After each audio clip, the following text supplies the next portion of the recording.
ध्वं संवदध्वं संवो मनांसि जानता संगच्छध्वं संवदध्वं संवो मनांसि जानता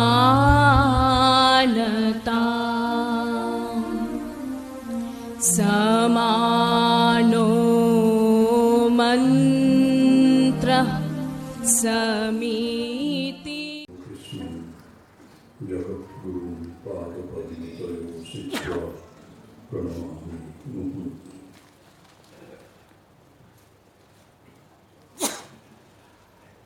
आज डॉक्टर महानंद ब्रह्मचारी স্মারক বক্তৃতা। সমাগত সুধীবৃন্দ, ভক্তবৃন্দ, সন্ন্যাসী ব্রহ্মচারীবৃন্দ, আপনাদের সকলকে সাদর শুভেচ্ছা এবং স্বাগত জানাই। আর আজকে যিনি ডক্টর মহানন্দ ব্রহ্মচারী স্মারক বক্তৃতা দেবেন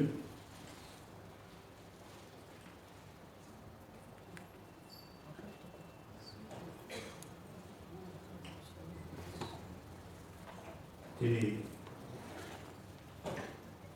জীব শরণ দাসজি, শ্রী জীব শরণ দাসজি।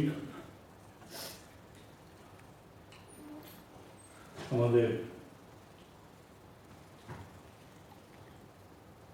প্রভু নিত্যানন্দজির জন্মস্থান একচক্রা গ্রাম বা বীরচন্দ্রপুর, তার জন্মস্থানের উপর যে আশ্রমটি রয়েছে বা যে আশ্রমটি তিনি নিজে গড়ে তুলেছেন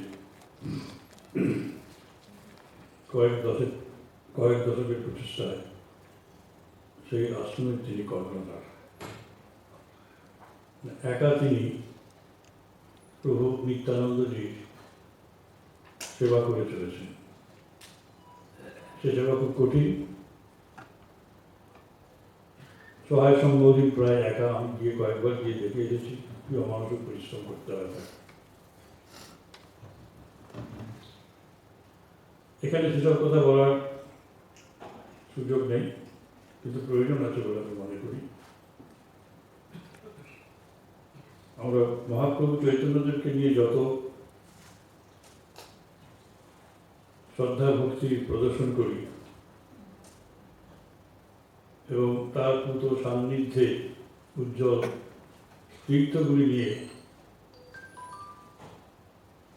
আমাদের সবচেয়ে বেশি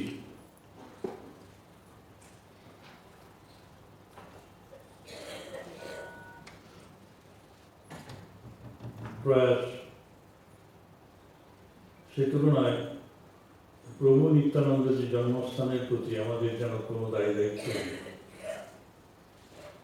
অথচ তিনি কিন্তু মহাপ্রভুর ধর্মকে সর্বত্র প্রচার করেছিলেন।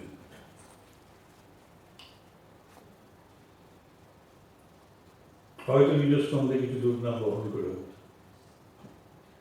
সিদ্ধান্ত বলার নয়। হতভাগ্য বাঙালি সমাজের উপর তার এই কৃপা, মহাপ্রভুকে সজীব রাখা, এর তো তুলনা নেই। অথচ সেই জন্মস্থান প্রায় উপেক্ষিত। একমাত্র জীব শরণ দাসজির মহৎ ইচ্ছায়, প্রাণপণ চেষ্টায় প্রভু নিত্যানন্দজি হয়তো সাক্ষাৎ কৃপা তিনি পেয়েছেন। একা তিনি লড়াই করেছেন, যেখানে নানা প্রতিবন্ধকতা। আমি গিয়ে দেখেছি, আমার সাথে তার দীর্ঘ কথাবার্তাও হয়। আমি মানুষটিকে অত্যন্ত শ্রদ্ধা করি, ভালোবাসি। উনিও আমাদের অত্যন্ত স্নেহ করেন। আমি তাকে আমাদের প্রণাম জানাই এবং তিনি আজকে মহানন্দ ব্রহ্মচারীজি বক্তৃতা দেওয়ার জন্য স্বীকৃত হয়েছেন। এটি আমাদের কাছে একটি বড় প্রাপ্তি। আমি তাকে ভুলে জানাই। একটু সংক্ষিপ্ত জীবনী ব্রহ্মচারীজি। ডক্টর মহানন্দ ব্রহ্মচারী সাহিত্য সংস্কৃতি এবং আধ্যাত্মিকতার ক্ষেত্রে এক উজ্জ্বল নাম। গার্হস্থ জীবনে তিনি বঙ্কিম দাশগুপ্ত পূর্ববঙ্গের অধুনা বাংলাদেশের বরিশাল জেলার খালসাকোটা গ্রামে 1904 খ্রিস্টাব্দে জন্ম। পরবর্তীকালে তার দীক্ষাগুরু শ্রীপাদ মহেন্দ্রজি দীক্ষান্তে বঙ্কিমের নামকরণ করেন মহানামব্রত ব্রহ্মচারী। শ্রীপাদ মহেন্দ্রজি প্রভু জগৎবন্ধু সুন্দরের সাক্ষাৎ কৃপাধন্য। শ্রী গুরুর কৃপায় এবং হরিপুরুষ জগৎবন্ধু সুন্দরের আশীর্বাদে মহানামব্রত ব্রহ্মচারী ভারতাত্মার অনুসন্ধানে ব্রতী হন। আধ্যাত্মিক জীবন, দেশাত্মবোধের জীবন এবং মানবতার গভীর আদর্শের পাশাপাশি মহানামব্রতজির শিক্ষা জীবন অত্যুজ্জ্বল। ছাত্রাবস্থায় মহানামব্রত কলকাতা বিশ্ববিদ্যালয় থেকে সংস্কৃতে 1930 সালে MA পরীক্ষায় প্রথম স্থান অধিকার করে স্বর্ণপদক প্রাপ্ত হন। অতঃপর 1933-এ কলকাতা বিশ্ববিদ্যালয় থেকে দর্শনে স্নাতকোত্তর পরীক্ষায় উত্তীর্ণ হন। আমেরিকার শিকাগো শহরে অনুষ্ঠিত দ্বিতীয় বিশ্ব ধর্ম সম্মেলনে ভারতের প্রতিনিধি রূপে তিনি মনোনীত হন। 1893 সনে প্রথম বিশ্ব ধর্ম সম্মেলনে স্বামী বিবেকানন্দের প্রদত্ত ঐতিহাসিক ভাষণের 40 বছর পরে এই ঘটনাটি ঘটে। পরবর্তীকালে বিশ্ব ধর্ম সম্মেলনের চিফ এক্সিকিউটিভ চার্লস ফ্রেডরিক ওয়েলারের উদ্যোগে নিউ ইয়র্কের river right company world fellowship নামে তার বক্তৃতা গ্রন্থরূপে প্রকাশ করেন। মহানামব্রতজির বক্তৃতা সম্বন্ধে সেই সময়কার সংবাদপত্রগুলিও ভূয়সী প্রশংসা করেছিল। 1937 সালে শিকাগো বিশ্ববিদ্যালয় থেকে মহানামব্রতজি PhD উপাধি লাভ করেছেন। সেই জন্য আমরা তাকে ডক্টর মহানামব্রত ব্রহ্মচারী বলি। আমেরিকায় অবস্থিতিকালে তিনি ভারতীয় দর্শন, ইসলাম ধর্ম প্রভৃতি বিষয়ে ভাষণ প্রদান করেছিলেন। সেই সময়ে এবং পরবর্তীকালে মহানামব্রত ব্রহ্মচারীজি তার প্রতিভা, শিক্ষা, জ্ঞান, ব্যক্তিত্ব এবং বাগ্মিতার জন্য সমগ্র বিশ্বে নন্দিত হয়েছিলেন, সম্মানিত হয়েছিলেন। 1939-এ মহানামব্রতজি ভারতবর্ষে ফিরে আসেন। ভারতের একাধিক বিশ্ববিদ্যালয় থেকে সাম্মানিক ডিলিট উপাধিতে ভূষিত করেন। 1952 সালে বৃন্দাবন বিশ্ববিদ্যালয় থেকে ডক্টর কৈলাসনাথ কাকু তাকে ডিলিট উপাধি দেন। তিরুপতি সংস্কৃত বিদ্যালয় এবং ঠাকুর সীতারাম দাস ওঙ্কারনাথ ঠাকুর সংস্কৃত শিক্ষা সংসদ তাকে মহামহোপাধ্যায় উপাধিতে সম্মানিত করেন। প্রায় 60টি মৌলিক এবং অনুবাদ গ্রন্থের তিনি রচয়িতা। তিনি উচ্চ আধ্যাত্মিক জীবনের সঙ্গে মানব প্রেমের মেলবন্ধন ঘটিয়েছিলেন। 1999 সনে ডক্টর মহানামব্রত ব্রহ্মচারী অমৃতলোকে যাত্রা করেন। তাঁর স্মৃতির প্রতি শ্রদ্ধায় তাঁর নামে প্রতিষ্ঠিত মহানাম সেবক সংঘ এবং Shri Mahanambrata social and cultural welfare ট্রাস্টের অর্থানুকূল্যে এই স্মারক বক্তৃতার আয়োজন হয়েছে। বক্তৃতার বিষয় স্বর্গস্বামী প্রসঙ্গ। আমরা মহারাজজিকে অনুরোধ করব তিনি বসে বসেই তার ভাষণ দেবেন। ভাষণকে অভিভাষণ আমরা এখন জানি না, তবে আমি অনুরোধ করব অভিভাষণের সঙ্গে সঙ্গে তিনি যেন আমাদের তার এই স্বর্গস্বামী সম্বন্ধে কোনো রিফ্লেকশন যখনই আসবে আমাদের শুনিয়ে মুগ্ধ করে, বর্ণিত করে। শ্রী জীবশরণ দাস জি, আমি তাকে আবার অনুরোধ করি বক্তৃতা শুরু করার জন্য। শ্রী গুরু নিতাই গৌর হরি, শ্রী গুরু ব্রহ্মানন্দে নিতাই গৌর হরি বল। কৃষ্ণচন্দ্র সমারম্ভাম কৃষ্ণ চৈতন্য মধ্যমাম অস্মদাচার্য পর্যন্তাম বন্দে গুরু পরম্পরাম। কৃপামরন্দান্বিত পাদপঙ্কজম শ্বেতাম্বরম গৌররুচিম সনাতনম ছন্দং সুমাল্যাভরণং গুণালয়ং স্মরামি সদ্ভক্তিময়ং গুরুং হরিম। পঙ্গুং লঙ্ঘয়তে শৈলং মুখমাবর্তয়েৎ শ্রুতিং যৎকৃপা তমহং বন্দে কৃষ্ণ চৈতন্যমীশ্বরম। নমশ্চৈতন্য চন্দ্রায় কোটি চন্দ্রাননৎপিষে প্রেমানন্দাব্ধি চন্দ্রায় চারুচন্দ্রাংশু হাসিনে অবতীর্ণ স্বকারুণ্য পরিচ্ছিন্ন সদীশ্বর শ্রীকৃষ্ণ চৈতন্য নিত্যানন্দ দৌ ভ্রাতরু ভয়ে কৃষ্ণবৎ কীর্তন গান নর্তন করু প্রেমামৃতাম ভনিধি ধীর ধীরজন প্রিয় প্রিয় করু নির্মৎসর পূজিত শ্রী চৈতন্য কৃপাভরু ভুবি ভুব ভারাবহন্তারক বন্দে রূপ সনাতন রঘুযুগ শ্রী জীব গোপালক গৌরভক্তগণান বন্দে সানন্দ রস বিগ্রহান নাম মুদ্রা রসধ্বস্তান আশ্রিতাশ্বরবৎসলান বাঞ্ছা কল্পতরুভ্যশ্চ কৃপা সিন্ধু ভৈব চ পতিতানাং পাবনেভ্যো বৈষ্ণবেভ্যো নমো নমঃ দুর্গমে পথিবন্ধস্য স্খলোৎপাদগতির্মুহু সকৃপায়ষ্টিদানেন সন্তবলম্বনম। পরম করুণ শ্রী গুরু গুরুগণ আর পতিত পাবন শ্রী গৌর গৌরগণের অভয় কল্যাণ পাদপীঠে শরণাগতি জ্ঞাপন করি। এই নিখিল মঙ্গল স্মরণ সভা স্থলটি যাঁদের পুণ্য নামাঙ্কিত সেই শ্রী শ্রী ঠাকুর মা ঠাকুর ও স্বামীজি মহারাজ পুরস্বর মঠের সকল সন্ন্যাসী ও ব্রহ্মচারীগণের শ্রীচরণ বন্দনা করি। অত্র মঞ্চাসীন প্রপূজ্য চরণ সভাপতি মহোদয় সহ বিশিষ্ট অতিথিবর্গকে প্রণাম করি। সম্মুখবর্তী সমাহূত সমাগত যাবতীয় গণের করুণাশীষ প্রার্থনা করি। আজকের সভায় বোধ করি সমুপস্থিত হয়েছেন বহু আগ্রহী জ্ঞানী গুণীজন, এসেছেন নানা আশ্রমিকগণ, বিদগ্ধ সারস্বতজন এবং সমাজ সচেতন ব্যক্তিত্ব। সবার কাছে এই অভাজনে প্রার্থনা পরমার্থ পথে অতল আন্তরিকতা আর অতুল উৎসাহ নিয়ে যেন এগিয়ে যেতে পারি, যেন পথে থাকতে পারি, বিপথে না যাই। বারবার প্রণাম সকলকে। আজকের এই স্মরণীয় লগ্নে প্রাণে প্রাণে প্রণাম করি পূজ্যচরণ জাতরতী নিত্যসূরী শ্রীমৎ মহানামৃত ব্রহ্মচারী মহারাজকে, যিনি বিশ্বের দরবারে গৌড়ীয় বৈষ্ণব দর্শনকে মাত্র প্রতিষ্ঠিতই নয়, সুখাসাধ্য বিষয় স্বরূপে উপস্থাপিত করেছিলেন। তাঁর জয় হোক, তাঁর প্রসন্ন আশিসে আমরা প্রাণবন্ত হই, ভক্তিমন্ত হই।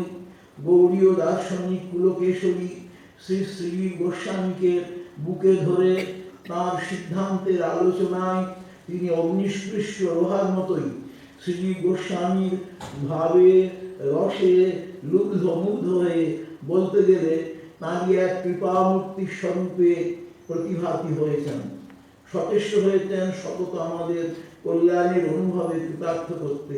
তাঁকে বারবার প্রণাম।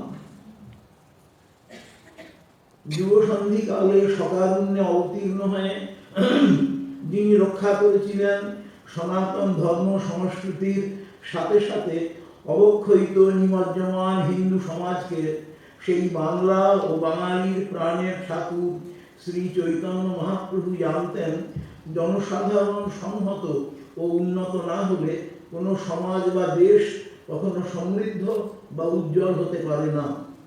এ রহস্য উত্তম রূপে অবগত ছিলেন বলেই তিনি সর্বপ্রথম স্নেহ দৃষ্টি দিয়েছিলেন তাবৎ জনসাধারণের উপরে। সকলকে ব্যবহার আর পরমার্থ উভয় দিকেই এগিয়ে নিতে শ্রীমন মহাপ্রভু শ্রী চৈতন্য হরি জনজীবনে বহিরঙ্গে যেমন সংহতির বীজমন্ত্র স্বরূপ শ্রী শ্রী নাম সংকীর্তনকেই মুখ্য ভূমিকা দিলেন, তেমনি অন্তরঙ্গ সাধন স্মরণের তথা অনুভব অনুশীলনের পথে অভিভাবক বা নিয়ন্ত্রক পদে সংস্থাপন করলেন যুগোচিত কৈবল্য নিস্তারক ভাগবত ধর্ম বা সুবিমল নামময় প্রেম ধর্মকে, যা উত্তরকালে বিবর্তিত হয়েছে অচিন্ত্য ভেদাভেদ বা আখ্যায় অভিহিত দার্শনিক সিদ্ধান্তে বা মতবাদে। এই ভাগবত ধর্মই গৌড়ীয় বৈষ্ণবের সর্বথা অবলম্বন একান্ত আশ্রয়। শ্রীমন মহাপ্রভু শ্রী চৈতন্য হরি কর্তৃক প্রচারিত এই পারমার্থিক আদর্শ প্রধানত শ্রীরূপ সনাতনাদি 6 গোস্বামীগণের আচরণের পথেই নেমে এসেছে আমাদের সামনে, এবং তাদের আচরণের দিকে তাকিয়েই এগোতে হবে আমাদেরও চরম লক্ষ্যের পানে। এক কথায় তারাই পরমার্থ পথে আমাদের অভিভাবক, আচার্য, নিয়ামক বা দিশায়ী। যুগোচিত সুবিমল ভাগবত ধর্মকে ধরে রেখেছে শ্রীমন মহাপ্রভুর যে 4টি শিক্ষা, 4টি সুদৃঢ় স্তম্ভের মতো, সেই জিতেন্দ্রিয়ত্ব, নৈরপেক্ষ, সহিষ্ণুতা ও দন্য পূর্বলিখিত গোস্বামীগণের মূর্ত। শ্রীমন মহাপ্রভু শ্রী গৌরহরির মনোগত অভিলাষকে পূর্ণতা দিতেই বুঝি শ্রীমন মহাপ্রভুর ঐকান্তিক ইচ্ছায় গোস্বামীগণের এই জগতে দিব্য অবতরণ। মহাপ্রভুর আন্তরিক অভিপ্রায়ের পূর্ণতার স্বরূপেরা এক একজন এমতি অনুভূত হয়। গোস্বামীগণের এক একজনের উপর এক একটি পূর্ণাঙ্গ দায়িত্ব দিয়ে শ্রীমন মহাপ্রভু এদের ব্রজমণ্ডলে বাসের আজ্ঞা দিয়েছিলেন। রাজমন্ত্রী সনাতন বুদ্ধের বৃহস্পতি যেমন শ্রীদেবী লক্ষ্মী ঠাকুরানী ইয়তিরাজ শ্রীমৎ রামানুজাচার্যকে নিজ সম্প্রদায় বা গোষ্ঠীর আচার্য পদে অভিষিক্ত করেছিলেন, তেমনি সুরগুরু গল্প সনাতন গোস্বামী চরণকে গৌড়ীয় বৈষ্ণব সমাজের মুখ্য আচার্যের আসন দিয়ে শ্রীমন মহাপ্রভু তাঁর উপর 4টি দায়িত্ব ন্যস্ত করেছিলেন। জগতে শুদ্ধা ভক্তি সিদ্ধান্ত স্থাপন, ব্রজমণ্ডলের মাঝে মুক্ত কৃষ্ণলীলা তীর্থগুলির পুনরুদ্ধার বা পুনঃপ্রকাশ, গুপ্ত মহৎ প্রাচীন শ্রীকৃষ্ণ বিগ্রহগুলির সেবা সংস্থাপন, এবং বিশেষত গৌড়ীয় বৈষ্ণবগণের পালনীয় যাবতীয় আচার আচরণময় স্মৃতি শাস্ত্রের প্রসার। এ সকল দায়িত্ব অর্পণের পূর্বে শ্রীমন মহাপ্রভু শ্রী সনাতন গোস্বামীকে কাশীধামে অন্তত 2 মাস নিজের সান্নিধ্যে রেখে প্রয়োজনীয় যাবতীয় গূঢ় বিষয় অবহিত করিয়ে আপন কৃপা শক্তি সঞ্চারণে একান্তে পরিপূর্ণতায় তাঁর উত্তরণ ঘটিয়ে পরিণামে তাকে জীব কল্যাণে নিয়োজিত করেছিলেন। শ্রীমন মহাপ্রভু এবং শ্রী সনাতনের এই স্মরণীয় সম্মেলনে শ্রী সনাতনের প্রশ্নের উত্তরে তথা অনুষঙ্গে পারস্পরিক যাবতীয় কথা প্রসঙ্গ সার ধরা রয়েছে শ্রীকৃষ্ণদাস কবিরাজ গোস্বামীজির শ্রী চৈতন্য চরিতামৃত মধ্যলীলার 20 পরিচ্ছেদ হতে 24 পরিচ্ছেদগুলিতে প্রচলিত ভাষে, যার নাম সনাতন শিক্ষা। অনুরাগী যেমন এই পরিচ্ছেদগুলির অনুশীলনে যাবতীয় জানতে পারবেন এমতো আশা করি।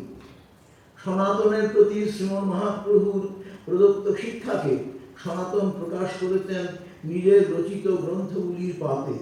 তাঁর রচিত গ্রন্থগুলির বিবরণ নানা স্থানে পাওয়া গেলেও এখানে শ্রী চৈতন্য চরিতামৃতে প্রদত্ত বিবরণী দেওয়া হচ্ছে। হরিভক্তি বিলাস আর ভাগবতামৃত, 10ম টিপ্পনী আর 10ম চরিত, এই সব গ্রন্থ কইলা গোসাই সনাতন। শ্রী চৈতন্য চরিতামৃত মধ্যলীলা 1ম পরিচ্ছেদ। সুচিহ্নিত গৌড়ীয় বৈষ্ণব ঐতিহাসিক তথা পদকর্তা শ্রী নরহরি চক্রবর্তী তাঁর ভক্তি রত্নাকর গ্রন্থে আরেকটু ছড়িয়ে সনাতন গোস্বামী রচিত গ্রন্থগুলির উল্লেখ করেছেন। সনাতন গোস্বামীর গ্রন্থ চতুষ্টয়, টিকাসহ শ্রী ভাগবতামৃত খণ্ডদ্বয়, হরিভক্তি বিলাস টিকা, দিক প্রদর্শনী, বৈষ্ণব দশমী নাম, 10ম টিপ্পনী, লীলাস্তব, 10ম চরিত যাহে কয়, সনাতন গোস্বামীর এ গ্রন্থ চতুষ্টয়। আনুমানিক 1410 শকে অর্থাৎ 1488 খ্রিস্টাব্দে ভরদ্বাজ গোত্রীয় যজুর্বেদী ব্রাহ্মণ কুলে শ্রী সনাতন গোস্বামী শুভ আবির্ভাব। গৃহস্থ জীবন 27 বৎসর, এরপর বৃন্দাবনে বাস 43 বৎসর, 70 বৎসর বয়সে তার লোকান্তর 1558 খ্রিস্টাব্দের আষাঢ়ী পূর্ণিমায়। তবে এ নিয়ে মতান্তর দেখা যায়। তার পিতৃদত্ত নাম অমর, বাবার নাম কুমার দেব, ঠাকুরদাদা মুকুন্দ দেব। বাবা কুমার দেবের অকাল প্রয়াণে সনাতন প্রমুখদের মানুষ করবার দায়িত্ব পিতামহ মুকুন্দ দেবের উপরই বর্তায়।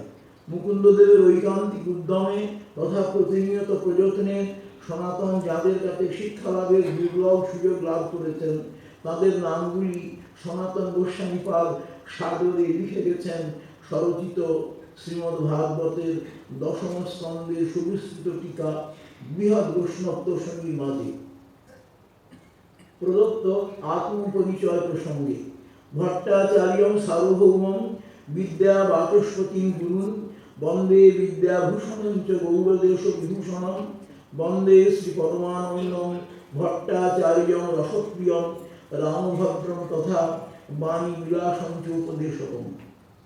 অর্থাৎ পণ্ডিত প্রবর বাসুদেব সার্বভৌম, পূর্বোক্ত বাসুদেব সার্বভৌমের ছোট ভাই রত্নাকর বিদ্যা বাচস্পতি, রসিক মূর্ধন্যজন পরমানন্দ ভট্টাচার্য, পণ্ডিত প্রবর বিদ্যাভূষণজি কৈশোরেই ব্যাকরণাদি শব্দশাস্ত্রের প্রাথমিক শিক্ষক মহাশয় শ্রীযুক্ত রামভদ্র বাণীবিলাস প্রমুখগণ ব্যতীত সনাতনের অপর শিক্ষক ছিলেন সৈয়দ ফখরুদ্দিন সাহেব। ইনি ছিলেন তৎকালীন হুগলি সপ্তগ্রাম অঞ্চলের ভারপ্রাপ্ত শাসক।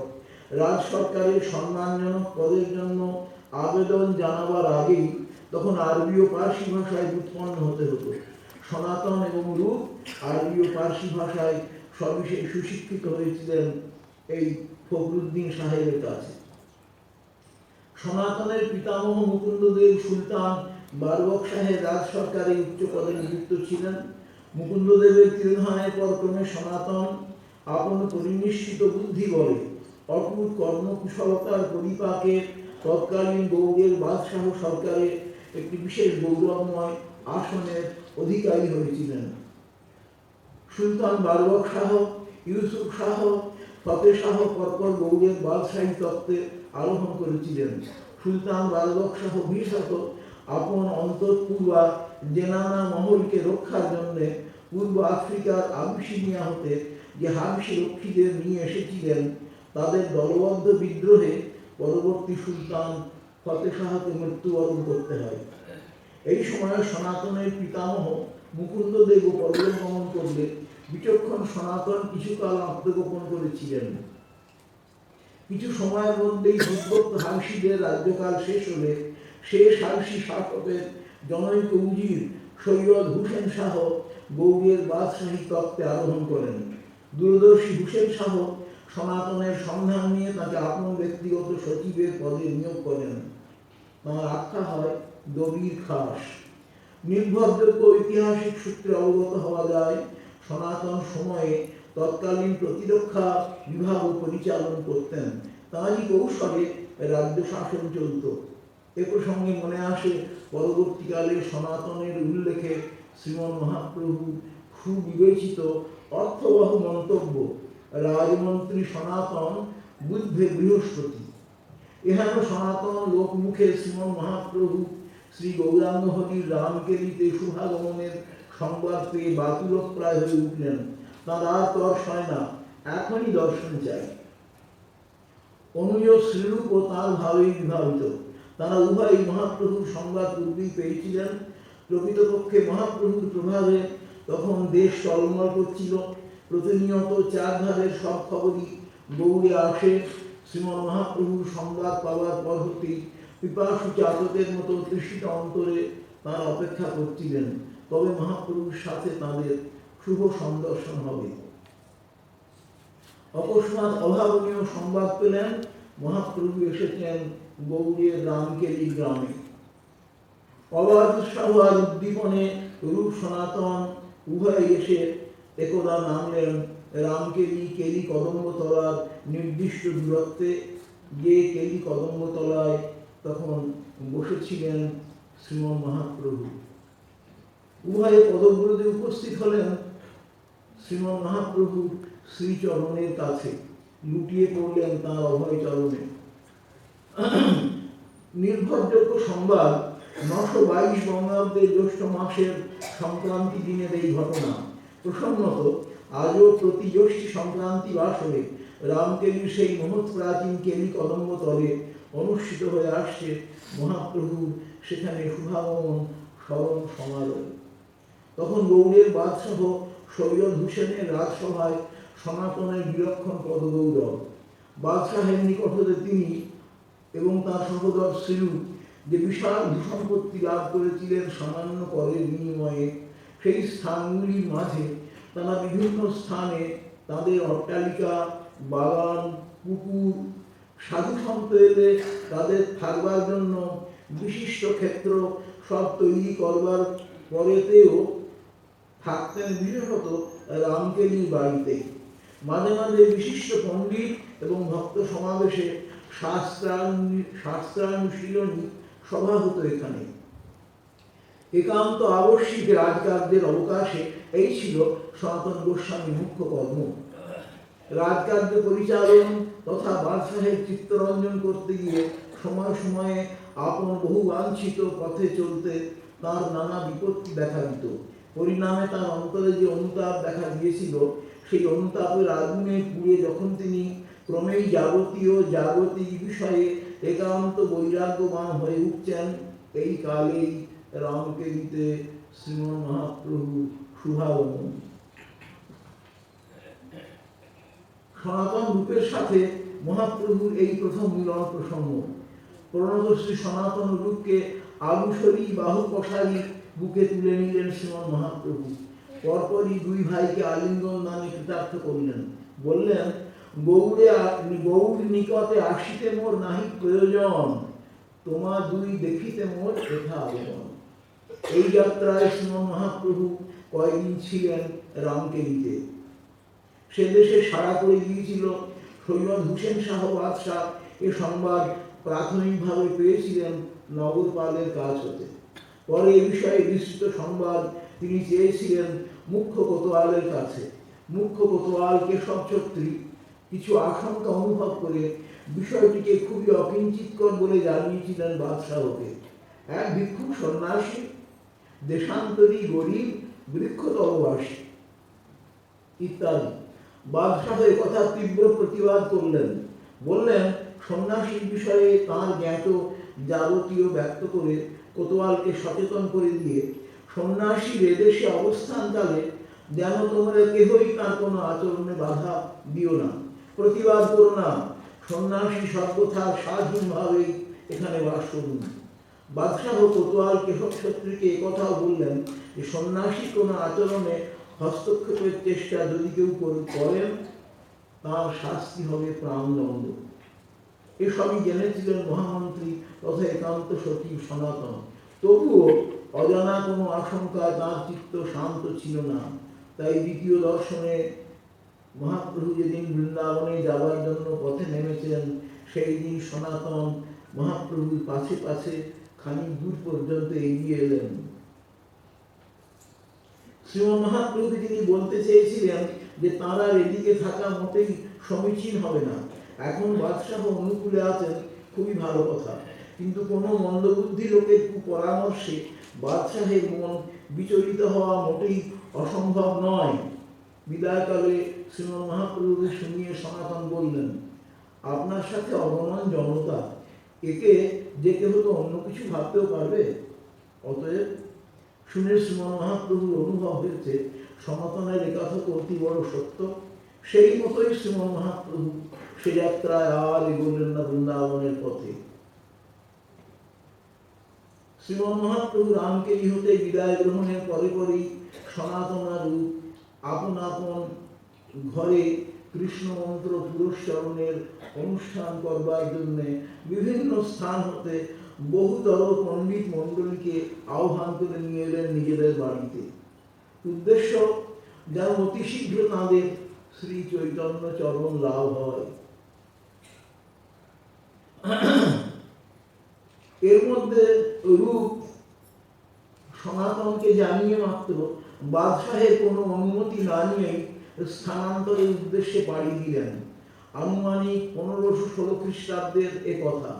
সনাতন এখন একক রামকেলিতে বাদশাহ হুসেনের সংবাদে অত্যন্ত বিচলিত হয়ে পড়লেন।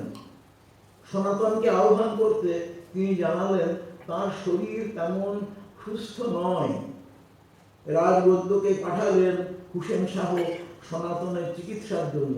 রাজবৈদ্য এসে সনাতনকে পরীক্ষা নিরীক্ষা করে তার কোনো ব্যাধির সন্ধান না পেয়ে সেই সংবাদ দিলেন হুসেন শাহকে। এবার অতর্কিত একদিন সৈয়দ হুসেন শাহ স্বয়ং এসে উপস্থিত সনাতনের বাড়িতে।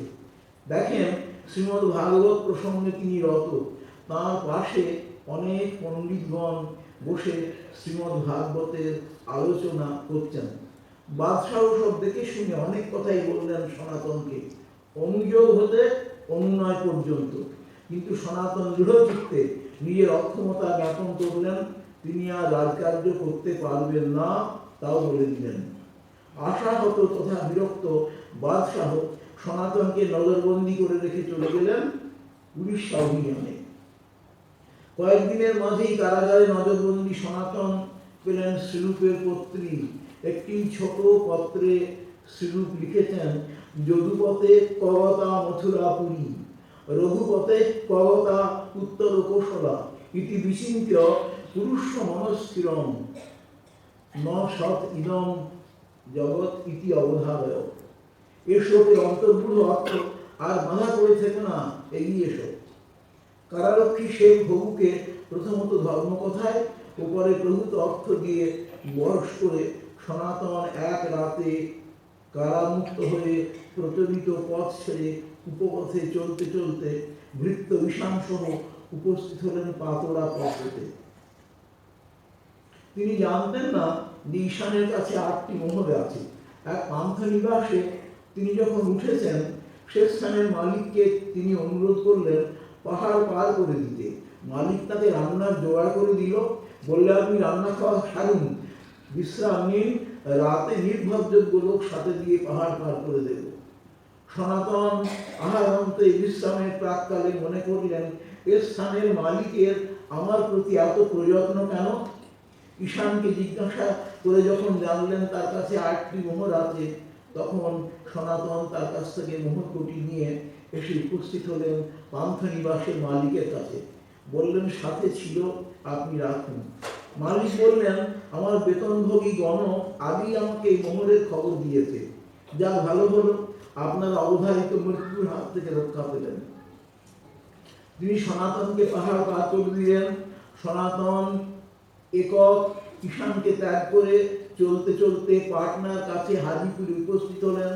হাজিপুরে সনাতনের ভগ্নিপতি শ্রীকান্তের বাস। দেখা হয়ে গেল শ্রীকান্তের সঙ্গে, কিন্তু সনাতন তার শত অনুনয় তার বাড়িতে গেলেন না। বললেন, আমায় গঙ্গা পার করে দাও। শ্রীকান্তের অনেক ব্যাকুলিতে মাত্র তার দেওয়া একটি ভোগকম্বল গ্রহণ করলেন সনাতন। গঙ্গা পার হয়ে হাঁটা পথে সনাতন এসে উপস্থিত হলেন কাশীতে। শুনতে পেলেন শ্রীমন মহাপ্রভু সেখানে আছেন। ঘুরতে ঘুরতে বারাণসীবাসী লিখন বৃত্তি চন্দ্রশেখর গদ্যের ঘরে এসে তিনি দর্শন পেলেন শ্রীমন মহাপ্রভু। মহাপ্রভু তাকে আলিঙ্গন করে তাঁর গায়ে হাত বুলাতে লাগলেন। সনাতন খুব সংকুচিত হয়ে আপত্তি জানাতে, প্রভু কহে, তোমার স্পর্শী আত্মপবিত্রিতে ভক্তি বলে পারো তুমি ব্রহ্মাণ্ড সহিতে। তোমা দেখি তোমার স্পর্শী গাই তোমার গুণ, শাস্ত্রে নিরূপণ। কিন্তু এখনো পরীক্ষার কিছু বাকি আছে। সনাতনের ভোগকম্বল দেখি গায়, প্রভু পুনঃ পুনঃ চায়। তখন লজ্জিত হইলা সনাতন। মহাপ্রভুর অন্তর বুঝে সনাতন মহাপ্রভুর অনুমতি নিয়ে চন্দ্রশেখরের ঘর হতে পথে বেরিয়ে এক ভিখারিকে আপন গায়ে ভালো ভোগকম্বলটি দিয়ে তার ছেঁড়া কাঁথাটি তার কাছ হতে চেয়ে নিলেন।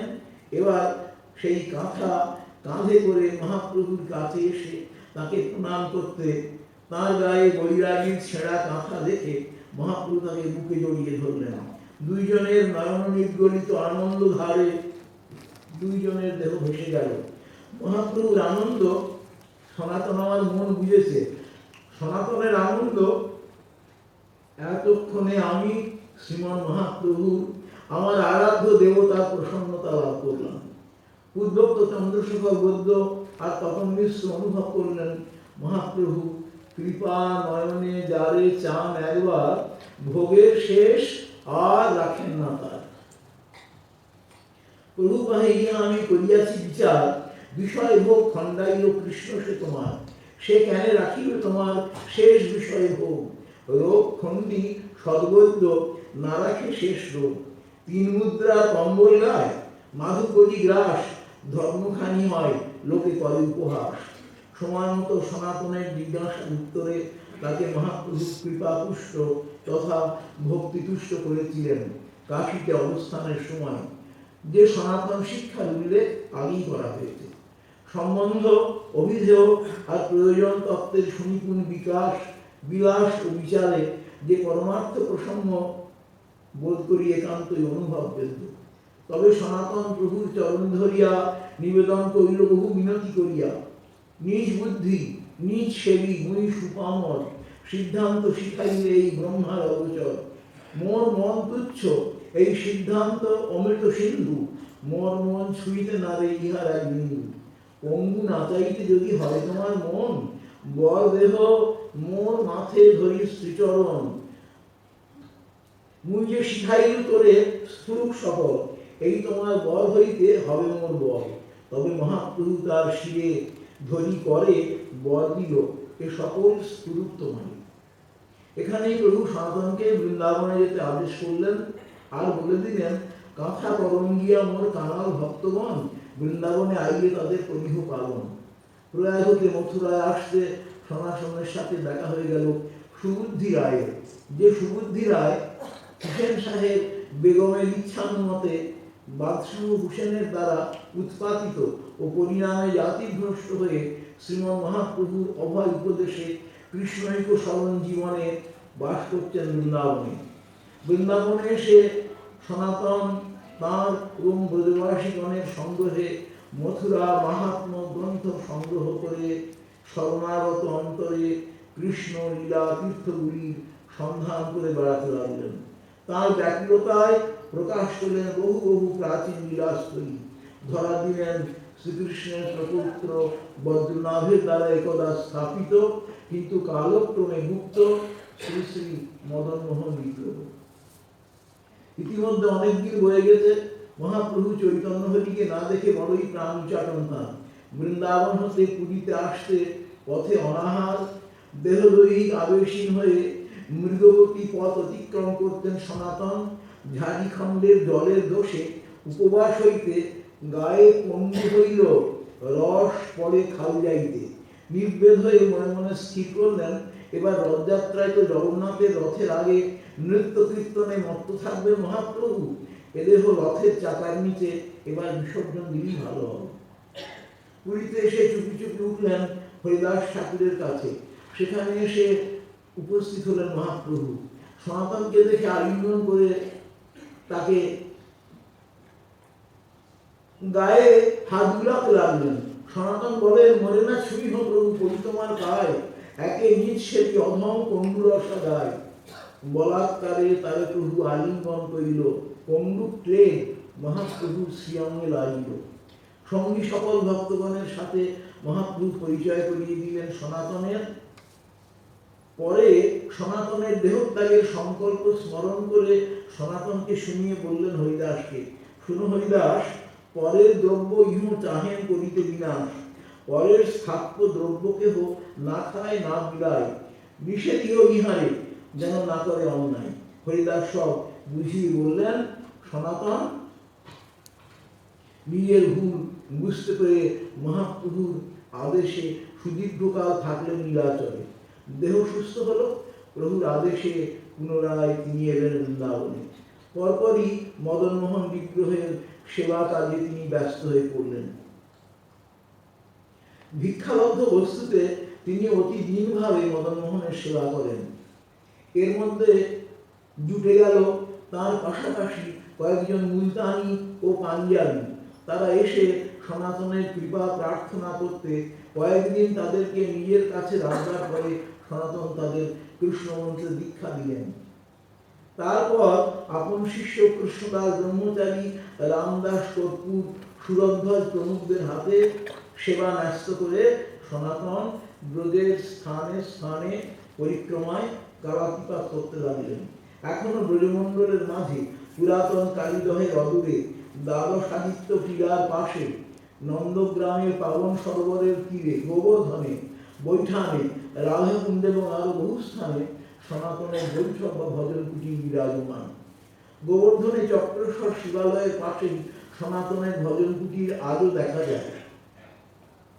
স্মরণীয় প্রসঙ্গ, এই স্থানে মানসী গঙ্গা তটে গোবর্ধনের সাময়িক বাস করে ভজন করবেন বলে সনাতন এখানে আসন পাতলেও এক জাতীয় কীট ও মশার উপদ্রবে অন্যত্র যেতে মনস্থ করলে স্বয়ং বজ্রনাথ আরাধিত চক্রেশ্বর মহাদেব তার সামনে আবির্ভূত হয়ে তাকে স্থান ত্যাগ করতে নিষেধ করলেন, তাকে আশ্বস্ত করলেন আর পোকা এবং মশার উপদ্রব থাকবে না। অদ্যাবধি পুত্রী পোকা ও মশার উপদ্রব এখানে নাই। গোবর্ধনে বাসকালে সনাতন প্রত্যহই অবচিতভাবে কৃষ্ণপ্রিয় গোবর্ধনকে পরিক্রমা করতেন। কম বেশি 7 ক্রোশ রাস্তা। বার্ধক্যজনিত অবসাদে মাঝে মাঝে পথে বসে পড়তেন তিনি। একদিন ব্রজবাসী এক গোপবালকের বেশে শ্রীকৃষ্ণ তার কাছে এসে তাকে আপন শ্রী চরণাঙ্কিত একটি গোবর্ধন শিলাখণ্ড দিয়ে ওই শিলাখণ্ড পরিক্রমা করবার আদেশ দিলেন। ছেলেটি মাঝে মাঝে এসে নানা ছল করে সনাতনকে দুধ খাইয়ে যেতেন। যাই হোক, সনাতন অন্তিম বয়সে ওই শিলাকেই পরিক্রমা করতেন। তার প্রয়াণের পর তার সহোদর শ্রীরূপের ইচ্ছা মতে তাঁর দেহ গোবর্ধন হতে বৃন্দাবনের কালীদহ অঞ্চলে তাঁর আরাধিত মদনমোহনের মন্দিরের কাছেই সমাহিত করা হয়। উদ্যোক্ত শ্রীকৃষ্ণ প্রদত্ত শিলাটিও সনাতনের নিকট হতে এবার রূপের কাছে সেবিত হতে থাকলেন। রূপের প্রদর্শনের পর এটির সেবাভার গ্রহণ করেছিলেন শ্রীজীব গোস্বামী। ঠাকুরের পাশাপাশি মানুষের সাথেও একান্ত সৌহার্দ্য ছিল সনাতন গোস্বামী চরণের। তিনি ব্রজমণ্ডল পরিক্রমা ব্যাপদেশে যখন ব্রজের যে কোনো গ্রামেই যেতেন সেখানে আনন্দের বন্যা বয়ে যেত। পথ থেকেই তাকে ধরে পাকড়ে নিয়ে আসতো কিশোরেরা। বাড়ির যুবকেরা তাড়াতাড়ি চৌপাই বা দড়ি খাটিয়ে এনে পেতে দিত, জল এনে দিত, খেজুর পাতার পাখায় তাকে বাতাস করত। সে ভালোবাসার ধারা আজও বয়ে চলেছে অন্তত ব্রজমণ্ডলে। 1554 খ্রিস্টাব্দের অব্যবহিত পরপরই সনাতনের তিরোভাব তিথিটি ছিল আষাঢ়ী পূর্ণিমা, যাকে আমরা শ্রীগুরু পূর্ণিমা বলে থাকি। ব্রজমণ্ডলে তিথির নাম মুড়িয়া পূর্ণিমা। এই দিন ব্রজমণ্ডলের বৃহস্পত ব্রজবাসীগণ আজও প্রায়শ সনাতনের স্মরণে মস্তক মুণ্ডন করেন এবং রাধাকুণ্ড গোবর্ধন যুগল পরিক্রমা করে সনাতনের প্রতি শ্রদ্ধা নিবেদন করে থাকেন। সনাতনের প্রতি তাদের আনুগত্যময়ী আন্তরিকতার এক সুবর্ণ স্বাক্ষর। সনাতনের সাথে অঙ্গাঙ্গিভাবে জড়িয়ে আছে তার সুচিহ্নিত সহোদর শ্রীরূপ গোস্বামীর পূর্ণ নাম। যদিও শ্রীরূপ সনাতন হতে বয়সে ছোট ছিলেন, তথাপি সনাতন রূপকে মান্যবুদ্ধি করতেন, যেহেতু শ্রীরূপ তারও আগে সংসার ত্যাগ করে একান্ত পরমার্থ পথের পথিক হয়েছিলেন। দণ্ডমূর্তি শ্রীরূপের অলোক চরিত্র মাধুর্যে বিমুগ্ধ হয়ে স্মরণীয় বৈষ্ণব ব্যক্তিত্বগণ তাকে শ্রীমন মহাপ্রভুর মনের অভীষ্ট পূর্তিকারী বলে যথেষ্ট শ্রদ্ধা নিবেদন করেছেন। স্বয়ং সুজনদের সভায় শ্রীমন মহাপ্রভু সোচ্চার হয়েছেন শ্রীরূপের যশবর্ণনে। মধুর প্রসন্ন ইহার কাব্য সালঙ্কার, হইছে পবিত্র বিনা নহে রসের প্রচার। সবে কৃপা করি ইহাকে দেহই বর, ব্রজলীলা প্রেমরস বর্ণে নিরন্তর। ইহার জ্যেষ্ঠ ভ্রাতা হয় নাম সনাতন, এধরায় বিজ্ঞবর নাহি তার সম। এই প্রকারই ছিল শ্রীরূপ সম্বন্ধে শ্রীমন মহাপ্রভুর উক্তি। শ্রীরূপ গোস্বামী সম্ভবত কোন একবার রথযাত্রার পূর্ব হতে দোল পূর্ণিমার পরেও ছিলেন নীলাচলে। সময় মতো মহাপ্রভু সুখ সান্নিধ্য পাবেন এই আশায় মহাপ্রভু শ্রীরূপকে নীলাচলেই রেখেছিলেন সাধন স্মরণ, ধ্যান, জপ, গ্রন্থ রচনা এবং প্রসঙ্গ মুখে তার আন্তর ভাবরস পুষ্টির জন্য। সেই স্থানে প্রতিদিন আসি প্রভু করেন মিলনে, জগন্নাথের প্রসাদ জাপান নেন দুইজনে, ঈশ্বরগোষ্ঠী দোহাসনে করি কতক্ষণ, মধ্যাহ্ন করিতে প্রভু করেন গমন।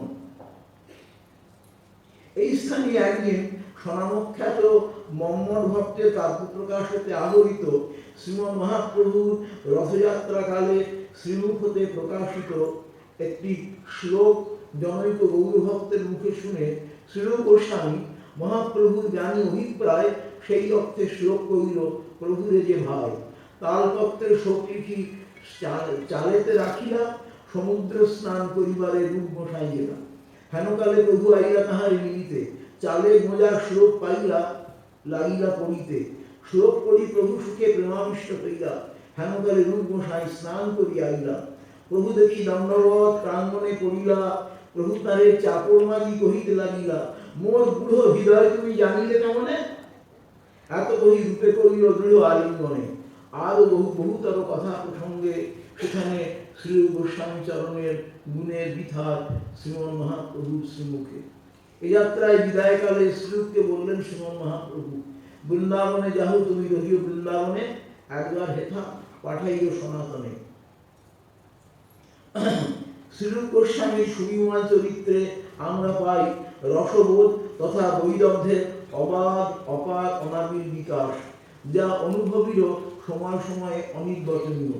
তার আদর্শনিষ্ঠ অন্তরকে তিনি যেমন মেলে ধরেছেন, তার ভ্রাতুষ্পুত্র তথা শিষ্য সন্তান শ্রীজীবের প্রতি উপদেশামৃতের ছত্রে ছত্রে তার রসবোধা উপাস্য উপাসনার অনুভূতি তেমনি মূর্তিমন্ত স্বরূপে প্রতিভাত হয়েছে চার পুষ্পাঞ্জলি বর্ণে বর্ণে অন্যে পরে কালো। শ্রীমৎ মহাপ্রভুর আদেশকে সারস্বত স্বরূপে গ্রন্থাদি রচনায় মূর্ত করেছিলেন সারস্বত মূর্তি শ্রীরূপ। তার রচিত বহু গ্রন্থগুলির মধ্যে ভক্তি রসামৃত, উজ্জ্বল নীলমণি, বিদগ্ধ মাধব, ললিত মাধব প্রভৃতির নাম প্রথমতই স্মরণীয়। শ্রীরূপ সনাতনের প্রতি শ্রীমৎ মহাপ্রভুর আদেশ ছিল ভক্তি ধর্মের প্রচার, ব্রজে বাস, গুপ্ত তীর্থ উদ্ধার এবং কালো প্রভাবে গুপ্ত মহৎ প্রাচীন শ্রীকৃষ্ণ বিগ্রহগুলির সেবা প্রকাশ। রূপ সনাতনের পূর্বসূরি লোকনাথ গোস্বামী চরণ এদের পূর্বেই মহাপ্রভুর আদেশে বৃন্দাবনে এসে গুপ্ত কৃষ্ণলীলা তীর্থগুলির উদ্ধারে ব্রতী ছিলেন। এখন এই দুই ভাই তারই সহযোগী হয়ে একালে মনটি ঢেলে দিলেন। বৃন্দাবনের তীর্থ সমূহের বর্তমান স্বরূপের রূপকার এই শ্রী চৈতন্য চরণানুচর গোস্বামীগণ। পরন্তু শ্রীকৃষ্ণের পুত্র প্রদ্যুম্ন, তার ছেলে অনিরুদ্ধ আর অনিরুদ্ধের সন্তান বজ্রনাভ। বজ্রনাভ ব্রজমণ্ডলে যে চার দেবের সেবা প্রকাশ করেছিলেন, শ্রীরূপের ব্যাকুল অন্বেষণে তাঁদের অন্যতম শ্রী গোবিন্দজি মৃত্তিকা গর্ভ হতে প্রকাশিত হলেন পুরাতন কালীদহের পাশে দ্বাদশ আদিত্য শিলার সন্নিকট হতে। বৃন্দাদেবীকেও পেয়েছিলেন শ্রীরূপ গোস্বামী ব্রহ্মকুণ্ডের তট হতে। সেদিক থেকে বিচার করলে শ্রীরূপকে প্রাচীন ঐতিহ্য তথা সংস্কৃতির এক মহান সংরক্ষক বলতেই হয়। আনুমানিক 1568 খ্রিস্টাব্দের শ্রাবণী শুক্লা দ্বাদশীতে শ্রীরূপের অদর্শন। শ্রীরূপ গোস্বামী পাদের পরেই স্মরণ করা হয় রঘুনাথ ভট্ট গোস্বামী মহাশয়কে। রঘুনাথ ভট্ট গোস্বামীর বাবা তপন মিশ্রের সাথে মহাপ্রভুর দেখা হয়েছিল যখন মহাপ্রভু গিয়েছিলেন পূর্ববঙ্গে। পদ্মাবতী নদীর ধারে তপন মিশ্রের দর্শনে শ্রীমৎ মহাপ্রভু তার প্রতি আকৃষ্ট হন। দেখেন তপন মিশ্র খানিকটা বিক্ষিপ্ত চিত্ত। কি মনে করে মহাপ্রভু তাকে বলেন, তুমি প্রাণ ভরে হরিনাম গ্রহণ করো আর এই বঙ্গদেশের বাস তুলে দিয়ে তুমি কাশীতে গঙ্গা তীরে বাস করো। তুমি এখান থেকে সপ্তাহ রওনা হয়ে যাও বারাণসীর পথে। তপন মিশ্র তাই করেছিলেন। এরপর অনেক কাল অতীত হয়েছে। বিশ্বম্ভর মিশ্র সন্ন্যাস গ্রহণ করে শ্রীকৃষ্ণ চৈতন্য ভারতী নামে সুপরিচিত হয়েছেন। 1510 খ্রিস্টাব্দের মাঘে সন্ন্যাসের পর শুভার্থী তথা নীলচন্দ্রের ইচ্ছার মতে পুরীতে এলেন, কিন্তু সামান্য পরই তার বিজয় যাত্রা দাক্ষিণাত্যে। পুরী হতে বৃন্দাবনের পথে আবার তিনি রওনা হলেন 1514 খ্রিস্টাব্দের আশ্বিন মাসে। পরবর্তী 1516 খ্রিস্টাব্দের মাঘ মাসের শেষ দিকে কাশীতে সমাগত শ্রী চৈতন্য মহাপ্রভুকে তপন মিশ্র দেখতে পেলেন মণিকর্ণিকা ঘাটে গঙ্গা স্নানরত অবস্থায়। মহাপ্রভুকে দেখে তপন মিশ্র আবু শরীফাকে নিজ বাড়িতে নিয়ে এলেন। কাশীতে অবস্থানের কালে মহাপ্রভু প্রায়শ তপন মিশ্রের ঘরে ভিক্ষা গ্রহণ করতেন। তপন মিশ্রের একমাত্র পুত্র রঘুনাথ, আমাদের আলোচ্য প্রণম্য প্রবর রঘুনাথ ভট্ট, তাকে প্রথম দর্শন করেছিলেন এইখানেই। কম বেশি 2 মাস কাশীতে অবস্থানের সময় প্রায়ই প্রভু তপন মিশ্রের ঘরে মধ্যাহ্নে ভিক্ষা গ্রহণের পর বিশ্রাম করতেন। ভিক্ষা করি মহাপ্রভু করেন শয়ন, মিশ্র পুত্র রঘু করে পাদ সম্বাহন। এই সময় হতেই রঘুনাথ ভট্টের অন্তরের অন্তঃস্থলে মহাপ্রভুর প্রতি গাঢ়তর অনুরাগের বীজ উক্ত হয়েছিল। কিছু বয়ঃপ্রাপ্ত হয়ে একদা রঘুনাথ ভট্ট মহাপ্রভুকে দর্শন করতে এসেছিলেন পুরীতে। এবার রঘুনাথ ভট্ট মহাপ্রভুর আশ্রয়ে ছিলেন দীর্ঘ 8 মাস। নীলাচলে প্রথম দর্শনে মহাপ্রভু বলেন, ভালো হইল আইলে, দেখো কমললোচন, আজই আমার হেথা করিবে প্রসাদ ভোজন। তারপর মহাপ্রভু সেবক গোবিন্দকে বলে তার বাসস্থানের ব্যবস্থা করে দিলেন। রঘুনাথ ভট্ট রান্নাতে অতি নিপুণ ছিলেন। তার হাতের রান্না খেয়ে মহাপ্রভু খুব উল্লসিত। 8 মাস পরে প্রভু ভট্টে বিদায় দিলা, বিবাহ না করিহ বলি নিষেধ করিলা। বৃদ্ধ মাতা পিতা যাই করহ সেবন, বৈষ্ণবের পাশে ভাগবত কর অধ্যয়ন, পুনরপি একবার আসিব নীলাচলে। এত বলি কণ্ঠমালা দিল তার বলে। আলিঙ্গন করি প্রভু তারে বিদায় দিলা, প্রেমে গড় গড় ভট্ট কাঁদিতে লাগিলা। স্বরূপাদি ভক্ত ঠাঁই আজ্ঞা মাগিয়া বারাণসী আইলা ভট্ট প্রভুর আজ্ঞা লইলা। কাশীতে সে রঘুনাথ ভট্ট বাবা মায়ের সেবা করলেন একটানা 4 বৎসর। ভাগবত আদি ভক্তি শাস্ত্র অনুশীলন করছেন তিনি।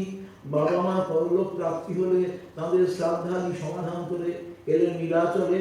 মহাপ্রভুর সান্নিধ্যে অতীত হলো 8 মাস। এবার প্রভু রঘুনাথকে বললেন বৃন্দাবনে গিয়ে রূপ সনাতনের আনুগত্যে পারমার্থিক জীবন যাপন করতে। বিদায়কালে মহাপ্রভু রঘুনাথ ভট্টকে যে 14 হাত জগন্নাথের তুলসীর প্রসাদী মালাটি দিয়ে আশীর্বাদ করেছিলেন তা আজীবন রঘুনাথ ভট্ট নিজের কাছে রেখেছিলেন। প্রত্যহ তিনি মহাপ্রভুর দত্তমালা স্মরণের কালে রঘুনাথ ভট্ট লইতেন নিজ বলে। এই প্রসাদী তুলসী মালের মাঝেই রঘুনাথ ভট্ট আপন ইষ্টদেবের সঙ্গানুভূতি লাভ করতেন। উরূপ গোস্বামীর সভাতে তার ভাগবত পাঠ ছিল নিত্য কর্ম। রঘুনাথ ভট্ট গোস্বামীর বিষয়েতে এমন কথা রয়েছে যে তার পাঠ শুনে বৃহস্পতি পর্যন্ত তাকে হর্ষচিত্তে সাধুবাদ করতেন। রঘুনাথ ভট্টের পরই স্মরণ করি সনাতন রূপের আজন্ম স্নেহপাত্র এবং ভ্রাতুষ্পুত্র শ্রীজীব গোস্বামীকে। শৈশবের আনকেলিতে তিনি একবার দর্শন করেছিলেন মহাপ্রভুকে। রূপ সনাতনের সংসার ত্যাগের পর শ্রীজীব নবদ্বীপে পড়তে যাওয়ার অজুহাতে বাকলা চন্দ্রদ্বীপে আপন বাড়ি হতে নবদ্বীপে এসে শ্রীবাস পণ্ডিতের ঘরে উপস্থিত হয়ে প্রভু নিত্যানন্দের দর্শন পেলেন। পরম প্রেমময় প্রভু নিত্যানন্দ তার মাথে চরণ দিয়ে তাকে আশীর্বাদ করলেন।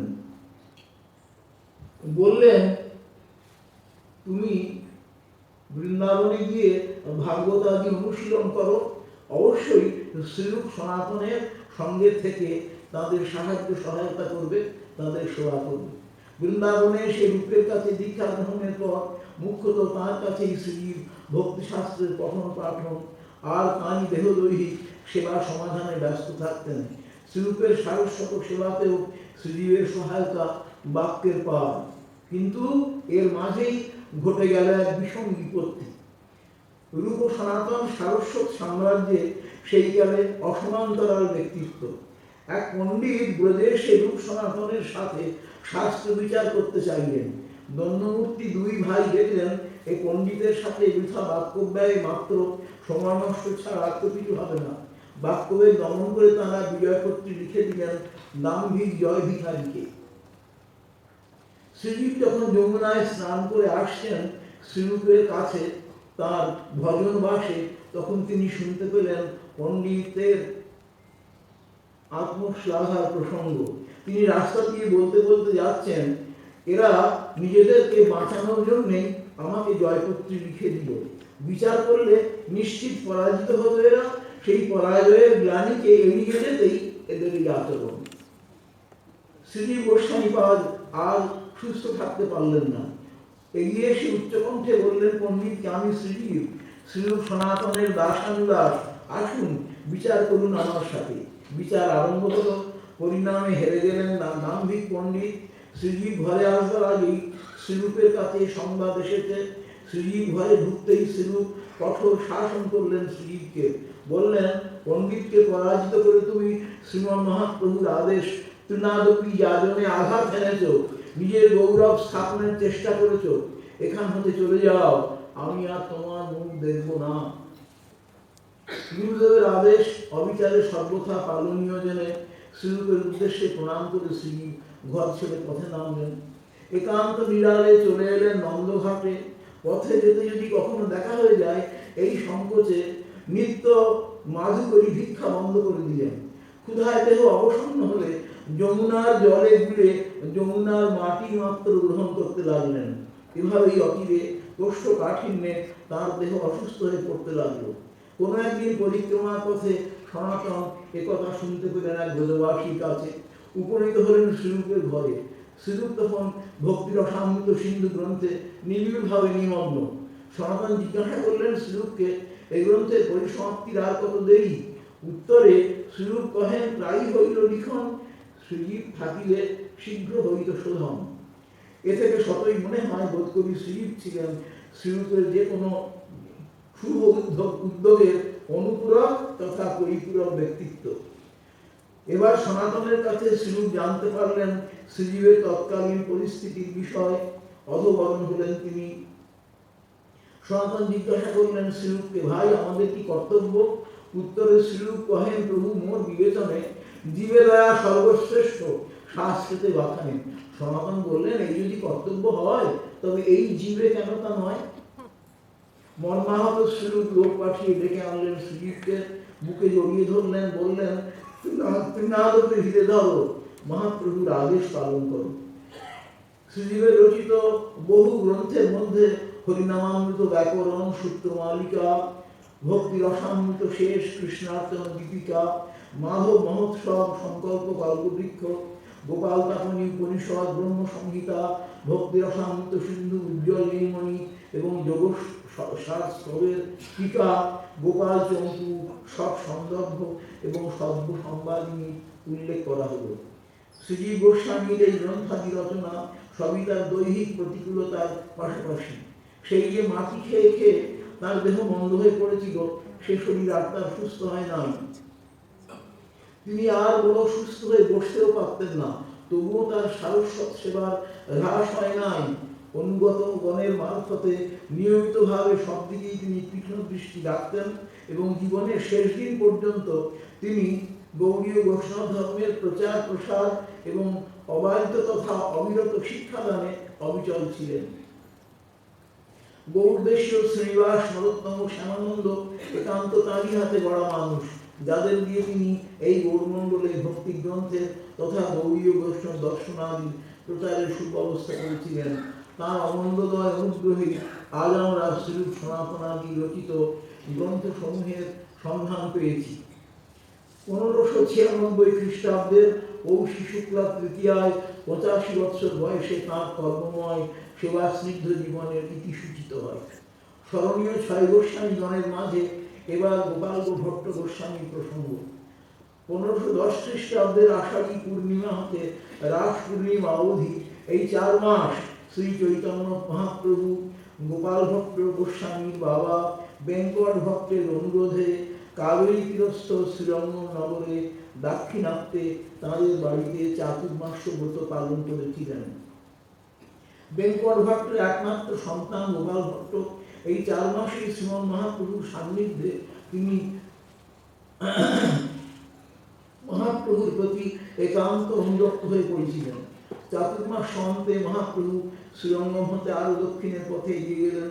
গোপাল বারবার চরণে পড়ে কাঁদলেও তাকে কোনো মতেই সাথে নিলেন না। কিছুদিন পরেই গোপাল বাবা মা ঘর বাড়ি সব ছেড়ে পাড়ি দিলেন বৃন্দাবনের পথে। মাত্র অনুরাগকে পাথেয় করে সমান্তরালে অপার দুঃখ কষ্ট সহ্য করে বৃন্দাবনে তিনি এসে মিললেন রূপ সনাতনাদির সন্নিধানে। সাথে সাথেই সনাতন মহাপ্রভুকে সংবাদ দিলেন পুরীতে। মহাপ্রভু আনন্দে অধীর হয়ে সনাতন গোস্বামীকে পত্র দিলেন, আপন সহোদর বলে জানবে গোপালকে, তার প্রতি বিশেষ স্নেহ দৃষ্টি রাখবে, মাঝে মাঝে আমাকে খবর দেবে। আর নিজের পরিহিত দোর বহির্বাস ও বসার কুড়িখানি পত্রবাহকের হাতে দিয়ে বললেন, সনাতনকে দিও, সে যেন গোপাল ভট্টের হাতে এগিয়ে দেয়। সনাতনের আদেশে মহাপ্রভুর প্রসাদী আসনে বসতে হলো গোপাল ভট্টকে। তাবৎ ভক্ত সজ্জনের সামনে সেই কুলিতে বসা গোপালের মাথায় মহাপ্রভুর প্রসাদী ডোর বহির্বাস বেঁধে দিলেন স্বয়ং সনাতন। চারধারে জয় জয়ের অবশ্য বৃন্দাবনের সে এক অতি বড় স্মরণীয় দিন। গোপাল ভট্ট তখন একান্ত ভাববিহ্বল। ডোর বহির্বাসের মাঝেই তিনি আপন বহু বাঞ্ছিত ইষ্টের সঙ্গ পেয়ে একেবারেই স্তব্ধ। তার মনে পড়তে লাগলো শ্রীরঙ্গমের বাড়িতে শ্রীমন মহাপ্রভুর সঙ্গে তার সঙ্গ প্রসঙ্গের দিনগুলি। ডোর বহির্বাস সম্পূর্ণ তিনি একবার মাথে ধরেন, আবার রুখে নেন, কখনো ঘ্রাণ নিতে নিতে সেই রাজ্যে চলে যান। গোপাল ভট্ট গোস্বামী পরিতের পর থেকেই এক মূর্তি শালগ্রামের সেবা করতেন। সেই শালগ্রাম তিনি সাথে করে নিয়ে এসেছিলেন। তার ব্যাকুলতায় একদা সেই শালগ্রাম থেকে স্বয়ম্ভু এক কৃষ্ণ বিগ্রহের প্রকাশ হলো। এই ছোটখাটো ঠাকুরটির নাম গোপাল ভট্ট দিয়েছিলেন শ্রী রাধা রমন। তিনি একে শ্রীমন মহাপ্রভুর স্বরূপ জ্ঞানী সেবা করতেন। আজও রাধা রমনের বামে শ্রী রাধারানীর প্রতিষ্ঠা হয় নাই। রাধা রমন গৌর স্বরূপেই সকলের কাছে সম্মানিত ও আরাধিত। শ্রীমন মহাপ্রভু সনাতন গোস্বামীকে গৌড়ীয় বৈষ্ণবগণের প্রাণনীয় স্মৃতিশাস্ত্রের যে সপ্রমাণ সংকলন করতে বলেছিলেন, সে দায়িত্ব সনাতন দিয়েছিলেন গোপাল ভট্ট গোস্বামীকে। গোপাল ভট্ট সুনিপুণতার সাথে সে দায়িত্ব পালন করেছিলেন। তার সেই আদেশেই রচিত হয়েছিল শ্রী শ্রী হরিভক্তি বিলাস নামক গ্রন্থ। সৎক্রিয়া সার দীপিকা এবং সংস্কার দীপিকা নামে দুটি গ্রন্থ গোপাল ভট্টের নামে আরোপিত থাকলেও এ বিষয়ে কিছু সন্দেহের অবকাশ বর্তমান। 1585 খ্রিস্টাব্দের আষাঢ়ী কৃষ্ণা পঞ্চমী তিথিতে গোপাল ভট্ট তিরোহিত হন, তবে মতান্তর বর্তমান। গোস্বামীবর্গের আজন্ম শুদ্ধ জীবনের অন্তিম পর্যায়ে এবার মহাপ্রভু চৈতন্য হরির পরম কৃপা পাত্র শ্রী রঘুনাথ দাস গোস্বামী চরণের অমর্ত্য জীবনের অমলিন আলোচন, তাঁর ত্যাগ তিতিক্ষা, বিষয় বিরাগ, অকৈতব আচরণ, নিয়ত নিরভিমানিতা, অকপট আদর্শবোধ, সুতীব্র ভজনাবেশ, প্রবলা প্রতিষ্ঠা বিমুখতা, দেহদৈহিক অভিনিবেশহীনতা, অপতিত ভক্তঙ্গ যাজন, ভাবনিষ্ঠা, ইষ্টনিষ্ঠা, রসবোধ, সুনির্দিষ্ট নিয়মনিষ্ঠা, পরম্পরা নিষ্ঠা, নির্বিকল্প উপাস্যনিষ্ঠা আমাদের বিলক্ষণ বিস্মিত করে। সুবিস্তৃত সপ্তগ্রাম মুলুকের আকার বা আয়তন তখন ছিল যশোহরের ভৈরব নদের কিনারা হতে প্রায় রূপনারায়ণ নদের ধার অবধি। এই সপ্তগ্রাম বন্দর নগরের অধিপতি ছিলেন দুই ভাই, গোবর্ধন দাস মজুমদার এবং হিরণ্য দাস মজুমদার। হিরণ্য দাস বড়, তিনি ছিলেন অপুত্র। গোবর্ধন দাসেরই একমাত্র সন্তান রঘুনাথ।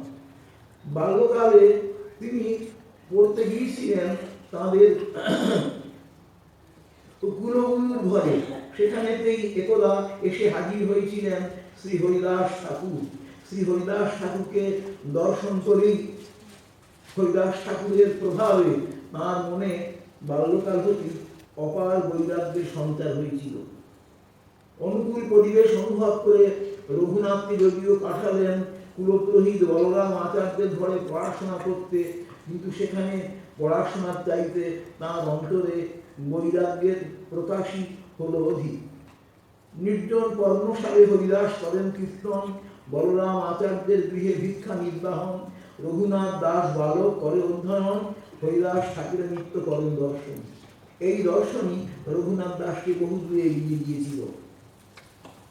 রঘুনাথ দাসের মুখে শুনে উত্তরকালে শ্রীকৃষ্ণদাস কবিরাজ শ্রী চৈতন্য চরিতামৃতে লিখেছেন, হরিদাস কৃপা করেন রঘুনাথের উপরে, সেই কৃপার কারণ হইল চৈতন্য পাইবারে। শ্রীমন মহাপ্রভু সন্ন্যাস গ্রহণ করে রাজদেশ পরিক্রমা অন্তে উপস্থিত হলেন শান্তিপুরে অদ্বৈত আচার্যের আলয়ে। সংবাদ পেয়ে রঘুনাথ হাজির হলেন অদ্বৈত মন্দিরে। মহাপ্রভুর দর্শন অন্তে তিনি ফিরে এলেন নিজ ঘরে, অশ্রু স্নাত হয়ে শূন্য মনে। এখন প্রবল উৎকণ্ঠা তাঁর সতত শ্রীমন মহাপ্রভুর সঙ্গে থাকতে। একাধিকবার চেষ্টা করলেন পালিয়ে যেতে পুরীর দিকে, বারবার পলাইতে হন নীলাচল যাইতে, পিতা তারে বাঁধি রাখে আনি পথ হইতে, পঞ্চপায়িক তারে রাখে রাত্রি দিনে, 40 সেবক 2 ব্রাহ্মণ রহে তার সঙ্গে। এর মাঝে তার ব্যাকুল প্রার্থনায় তার বাবার শ্রীগুরুদেব শ্রীমদ যদুনন্দন আচার্য বাড়িতে এসে তাকে মন্ত্র দীক্ষা দিলেন। এই যদুনন্দন শ্রীমদ অদ্বৈত প্রভু মন্ত্র শিষ্য। ইতিমধ্যে শ্রীমন মহাপ্রভু পুরী হতে দক্ষিণ দেশ দিয়ে ঘুরে এলেন আবার পুরীতে। বৃন্দাবন যাওয়ার ইচ্ছায় পুরী হতে যাত্রাকালে রামকেলি অবধি এসে সনাতনের ইঙ্গিতে তারা ব্রজে যাওয়া হলো না। তিনি কানাইয়ের নাটশালা হতে ঘুরে এসে শান্তিপুরে অদ্বৈতের ঘরে থাকলেন সপ্তাহখানেক। এ সংবাদ পেয়ে রঘুনাথ দাস হাজির হলেন শান্তিপুরে। সর্বজ্ঞ গৌরাঙ্গ প্রভু জানি তার মন, শিক্ষারূপে কহে তারে আশ্বাস বচন, স্থির হইয়া ঘরে যাও, না হও বাতুল, ক্রমে ক্রমে পায় জীব ভব সিন্ধুকুল, মৎকট বৈরাগ্য না করো লোক দেখাইয়া, যথাযোগ্য বিষয় ভুঞ্জ অনাসক্ত হইয়া। অন্তরে নিষ্ঠা করো, বাহ্যে লোক ব্যবহার, অচিরাত কৃষ্ণ তোমায়। রঘুনাথ কিছুদিন পরে খবর পেলেন পানিহাটিতে এসেছেন লোকপাবন প্রভু নিত্যানন্দ। অবাদনা রঘুনাথ এলেন পানিহাটিতে। সাগর সম্ভাষণে নিতাই চাঁদ রঘুনাথকে বললেন, সবাকে দই চিড়ের ফলারে আপ্যায়িত করো। তারপর রঘুনাথের মাথায় চরণ দিয়ে আশীর্বাদ করলেন, তুমি নির্বিঘ্নে শ্রী চৈতন্য চরণ পাবে। এবার আর রঘুনাথ বাড়ি এসে বেশি দিন অপেক্ষা করলেন না। অল্প দিনের মধ্যে গৃহত্যাগ করলেন। প্রচলিত পথ ছেড়ে বিপদ ধরে এগোতে লাগলেন, যাতে পরিচিত কোনো লোকের সঙ্গে তার দেখা না হয়। 12 দিনের পথ ধাইয়া 3 সন্ধ্যা অন্ন খাইয়া দাস রঘুনাথের নীলাচল অভিযান। শ্রীমন মহাপ্রভু দেখা হতে তাকে স্বরূপ দামোদরের হাতে সঁপে দিলেন। এখন রঘুনাথ দাস হলেন স্বরূপের প্রভু। মহাপ্রভুর অধরামৃত প্রসাদ প্রথমত পেলেও এখন তার আহার পানের নিয়ম সুকঠোর হতে কঠোরতর হতে লেগেছে। দিনগত সত্ত্বের মেঘে ঘূর্ণিবৃত্তি করতেন, এখন তা বন্ধ করে দিলেন। সিংহদ্বারে দিন শেষে মহাপ্রসাদ বিখ্যাত বহু পূর্বেই বন্ধ করেছেন। জগন্নাথের মন্দিরের যেখানে ফ্যান এসে পড়ে, সেই পেজনালার পাশে ফেলে দেওয়া পর্যুষিত প্রসাদের স্তূপ হতে গলিত প্রসাদ সংগ্রহ করে তা জল দিয়ে ধুয়ে দিয়ে তার ছোট ছোট মাছগুলি সংগ্রহ করে তাই স্বল্প পরিমাণ গ্রহণ করতেন রঘুনাথ। এই সময় সংবাদ পেলেন শ্রীমন মহাপ্রভু। তারপর একদিন চুপিসারে উপস্থিত হলেন। ওই কালে তাঁর কাছে রঘুনাথ দাস তখন গলিত প্রসাদগুলি ধুচ্ছেন আর মহাপ্রভুর নাম স্মরণ করে চোখের জলে ভেসে যাচ্ছেন। রঘুনাথের অজান্তে মহাপ্রভু পিছন হতে আপন হাত বাড়িয়ে রঘুনাথের হাত হতে ওই মহাপ্রসাদ খানিক নিয়ে নিজের মুখে দিলেন। বললেন, রঘু, তুমি রোজ এই অমৃত আস্বাদন করো, আমায় তো কই একদিনও দাও না। বিহ্বল রঘুনাথ উচ্চকণ্ঠে কেঁদে উঠলেন, মানসিক ভারসাম্য হারিয়ে। সচল জগন্নাথ কৃষ্ণ চৈতন্য মহাপ্রভু বাহু প্রসারী জড়িয়ে ধরলেন তার রঘুকে। রঘুনাথের ভজন সাধন এতদিনে সার্থক হল। উত্তরিত হলেন রঘুনাথ শ্রীমন মহাপ্রভুর করুণালোকে। প্রতিদিন মহাপ্রভু স্মরণের কালে যে গোবর্ধন শিলাটি বুকে ধরতেন, অশ্রু জলে অভিষিক্ত করতেন, সেই শিলাটি মহাপ্রভু সানন্দে সমর্পণ করলেন রঘুনাথের হাতে। যেমন পরীক্ষা তেমনই পারিতোষিক। পরবর্তী সময়ে মহাপ্রভুর অদর্শনে দাস রঘুনাথ বিরহ বাতুল হয়ে এলেন ব্রজমণ্ডলে। গোবর্ধন পর্বতের পাশে এসে গৌরবিরোহী রঘুনাথ যখন আত্মবিসর্জন করতে কৃত সংকল্প, তখন দেখা গেল উচ্চকণ্ঠে রঘুনাথকে ডাকতে ডাকতে তার কাছে ছুটে আসছেন শ্রীরূপ ও শ্রী সনাতন। সনাতন কাছে এসে তাকে বললেন, এ দেহ তো মহাপ্রভুর অঙ্গীকৃত, এ দেহ নাশ করবার তুমি কে? দুই গোসাইয়ের আদেশে দাস রঘুনাথ গোবর্ধন হতে এসে বাস করতে লাগলেন রাধাকুণ্ডে। তার ভজন সাধন যেন পাষাণের রেখা, 60 দণ্ডে দিন, তার মাঝে 56 দণ্ডই তিনি একান্ত অন্তর্মনা হয়ে থাকেন। মহাপ্রভুর অদর্শনে অন্নাহার ত্যাগ করেছেন, সামান্য ভোল প্রসাদ এখন তার আহার্য। ক্রমে দেহ অপূর্ব হয়ে পড়ল, শীর্ণ দেহ কঙ্কালসার। রাধাকুণ্ড তপে পড়ে সঘনে নিঃশ্বাস ছাড়ে, মুখে বাক্য না হয় স্ফুরণ, মন্দ মন্দ জিহ্বা নড়ে, প্রেম অশ্রু নেত্রে ধরে, চিনতে গৌর কৃষ্ণের চরণ। দাস রঘুনাথের পূর্বপর নিখা বৈরাগ্য মণ্ডিত তন্নিষ্ঠ বিরোহী জীবনের কথা ভাবলে স্তব্ধ হতে হবে। 1494 খ্রিস্টাব্দে বোধ করি তার আবির্ভাব, 1512 খ্রিস্টাব্দে নাগাদ তার গৃহত্যাগ, 1533 খ্রিস্টাব্দে মহাপ্রভুর অদর্শনে বিরহবাতুল রঘুনাথের ব্রজে আগমন। বিরহত্ব খেদ, শরণাগতি আর প্রিয়ের স্মরণে নিজেকে হারিয়ে ফেলতেই বুঝি তাঁর এ জগতে প্রকাশ। শেষের বেলায় একটি কথা নিবেদন করি। শ্রীকৃষ্ণের বৃন্দাবন বাসের কালটি বাদ দিয়ে গোপীদের জীবন যেমন বিরহতপ্ত, শ্রীমন মহাপ্রভুর অমর্ত্য জীবনের শেষ 12 বৎসর যেমন প্রতি পলকেই অশ্রুসিক্ত, তেমনি দেখা যায় দাস রঘুনাথের জীবনটিও যেন পূর্বপর অভাব বোধেই সুচিহ্নিত। বিরহ চিন্তনে তা উজ্জ্বল। প্রেম যেখানে দুর্বল সেখানে বিরহ আনে বিস্মৃতি, কিন্তু প্রেম যেখানে নিরন্তর তথা আন্তরিক ও সবল, বিরহ সেখানে মিলনের সম্ভাবনায় উচ্ছ্বসিত আরক্ত। যে প্রেমের সূচনা মিলনের ইঙ্গিতে, দৈবাৎ বিরহ এসে সেই প্রেমকে বলাহিত করে, পূর্ণায়ত করে। এই বিরহ বিচ্ছেদ নয়, উষ্ণ নিবিড়তার সুচিহ্নিত সুবর্ণ স্বাক্ষর। এখানে বিরহ যেন মিলনেরই মূলাধার। পতিত পাবন গৌর গৌরগণের প্রতি আত্মনিবেদন দাস রঘুনাথের সহজ সম্পদ। মনন মঙ্গলে তা পল্লবিত প্রসঙ্গ রসে পরিপুষ্ট হয়ে এখন চরম বিরহ ভোগে পরিপূর্ণতা পেল। দাস রঘুনাথের প্রণয়ভর বিরহত্ব খেলে উচ্ছলিত নিত্যসিদ্ধ জীবনের প্রকাশ বা অবতরণের এটি মুখ্য তাৎপর্য মনে হয়। 1582 খ্রিস্টাব্দে আশ্বিনী শুক্লা দ্বাদশীতে দাস রঘুনাথের চিরবিরহী প্রাণ লীন হয়ে গেল তাঁরই প্রাণকোটি প্রিয়তম শ্রীমন মহাপ্রভু পাদপদ্মে। খড়গোস্বামীর প্রসন্ন কীর্তন শেষে বারবার করজোড়ে স্বীকার করছি, গোস্বামীদের চরিত কথা অনেক অনেক বাকি রইল। সেই শিবমহিম্ন স্তোত্রে পুষ্পদন্তের কথা মনে এল। অসিতগিরি সমংস্যাৎ পঞ্জলম সিন্ধু পাত্রে সুরতরুবর শাখা লেখনী পত্রমূর্বি লিখতি যদি গৃহীত্বা শারদা সর্বকালম, লিখতি যদি গৃহীত্বা শারদা সর্বকালম তদপি তব গুণানামি সপালম ন জাতি। গোস্বামী পার্বণ সম্বন্ধে আমারও সেই কথা। আপনারা আশীর্বাদ করুন যেন তাঁদের জীবন, তাঁদের আদর্শকে মাথায় রেখে এগোতে পারা যায়। প্রণাম প্রণাম, সকলকে প্রণাম।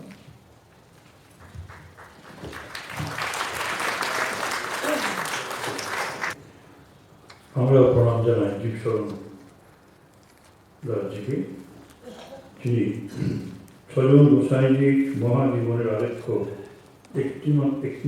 একটি ঘন্টার মধ্যে অপূর্ব দক্ষতা আমাদের সামনে পরিবেশন করলেন।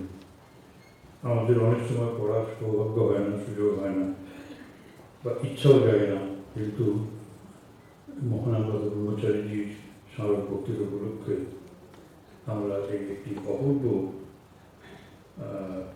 আমি বলব মহাভোজের আয়োজন করতে পেরেছি, এবং সেই কাজে আমাকে বিশেষ করে সাহায্য করেছেন মহানব্রত ব্রহ্মচারী কৃপাধন্য বন্ধু গৌরব জি।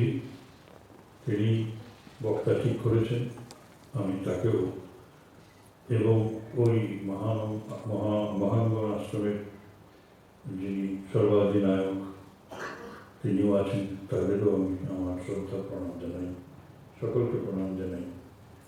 ভক্ত হিসেবে ভগবানের প্রতিরূপ তারা। তা আমাদের এই শুরু হলো, আমি তো ভাবি। কারণ আপনাদেরও মনে মনে একটা প্রশ্ন হয়তো জাগে যে শ্রীরূপ, সনাতন, ভট্ট রঘুনাথ, দাস রঘুনাথ, শ্রীজি, এই যে 6 গোসাই, এরা পরবর্তীকালে মহাপ্রভুর কাছে এসেছিলেন এবং মহাপ্রভু এদের সকলকে বৃন্দাবনে পাঠিয়েছিলেন। এবং এদের প্রতি আমাদের এত সম্মান, এত ভালোবাসা, এই কারণ যে এই 6 গোসাই যবে ব্রজে করিলা বাস, রাধা কৃষ্ণ নিত্য লীলা করিলা প্রকাশ। কিন্তু এই বাইরে যারা প্রথম থেকেই মহাপ্রভুর সঙ্গে ছিলেন, তারাও কিন্তু দ্বিতীয় শ্রেণীর পরীক্ষক হিসাবে বা গোসাই হিসাবে পরিগণিত হওয়ার যোগ্য নন। এদের মধ্যে রয়েছেন তমজানী স্বরূপ, দামোদর, অদ্বৈতাচার্য, প্রভু নিত্যানন্দ, শ্রীবাস এবং অনেকেই। আমরা যেন এই 6 গোসাইয়ের বাদে আর যেন ওদের কোনো ভূমিকাই নেই এরকম মনে না করি। আমরা পরবর্তীতে এদের নিয়েও আলোচনা করব। তবে আমি এই প্রস্তাব রাখছি বন্ধু গৌরব ভাই এবং ওদের কর্মসমিতির কাছে যে একজন বা দুজন এই 2 মহানন্দের, ম্যাক্সিমাম 2জন মহানন্দ গোসাইজির উপর একটা বক্তৃতা হলে ভালো হয়। কারণ জীবশরণজি পক্ষে এই 6 গোসাইয়ের বর্ণনা বা তাদের মহাজীবনের কথা শোনানো 1 ঘন্টার মধ্যে খুব পরিশ্রম সাপেক্ষ। এবং তিনি কাজটি করেছেন অপূর্ব দক্ষতা এবং বর্ধিত। তার বাচনভঙ্গি প্রথম থেকে শেষ পর্যন্ত একই রকম ছিল। এই বয়সেও সেটি প্রভুর কৃপা ছাড়া হয় না। তা আমি সেই জন্য বারবার জীবশরণজিকে আমাদের প্রণাম জানাই, আমাদের কৃতজ্ঞতা জানাই, ভক্তবৃন্দকেও আমরা ধন্যবাদ জানাই, কৃতজ্ঞতা জানাই, প্রণাম জানাই। জয় মা। বাংলায় আলোচনা করলেন শ্রীমৎ জীব শরণ দাস বাবাজি মহারাজ। সভাপতিত্ব করলেন স্বামী সুপর্ণানন্দজি মহারাজ।